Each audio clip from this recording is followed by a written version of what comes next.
Okay, so this is the last section of this unit before you take your test. So the section that we're going to be talking about today is circles. And this is just the best way for it to collide. It has to do with triangles, which was last unit, and circles, which we started this unit. It's just the best place that it fits, but it's kind of a miniature standalone lesson as well. But the most important thing to remember is that theta in all of these formulas is going to be in terms of radians instead of degrees. So it's important to know how to convert degrees to radians. So here I've given you the ratio. Think about your circumference on the unit circle was 360 degrees or 2 pi. So if they tell you that something is 30 degrees, then you should be able to solve it. And when you get 30 degrees, I think it's pi over 6, right? Just the same as any other equation, you'll plug in what you know, and that'll help you find your unknown, which your unknown in this case would be radians. But usually I feel like they give it to you in terms of radians, but if in case they give it to you in degrees, you need to know how to convert them back and forth. So this first thing that we're going to be talking about is arcs. Okay, so when we're talking about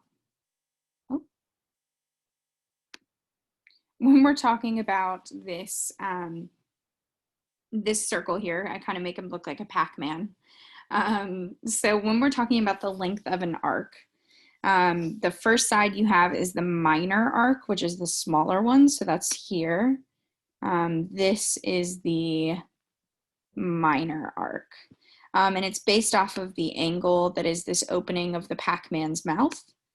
So that's your theta, your angle. The major arc would be the other part of the circle. So this outside larger edge is called the major arc. In order to find the length, you're going to take your radius and multiply it by theta. It's that simple. As far as finding the other piece of the circle, there's two ways you can do it.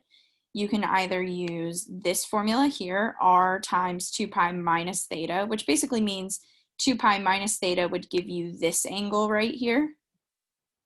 So that would give you a different theta to use. That would be the larger theta. Or sometimes they will give you the circumference.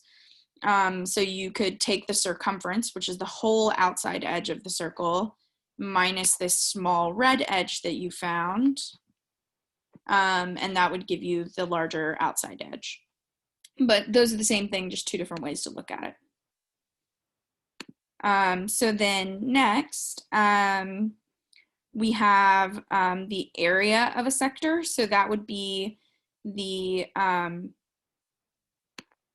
pizza slice, basically. So the rounded edge on the triangle included, but it's basically the pizza slice. That's your area of a sector, and the formula is right there. Again, you just have to plug in the pieces. Last but not least, we have the section that is the length of a chord. So the chord is, let me pull up my annotate again. The chord is this straight line from A to B. That is the chord. So you find that by doing 2r times the sine of the angle divided by 2.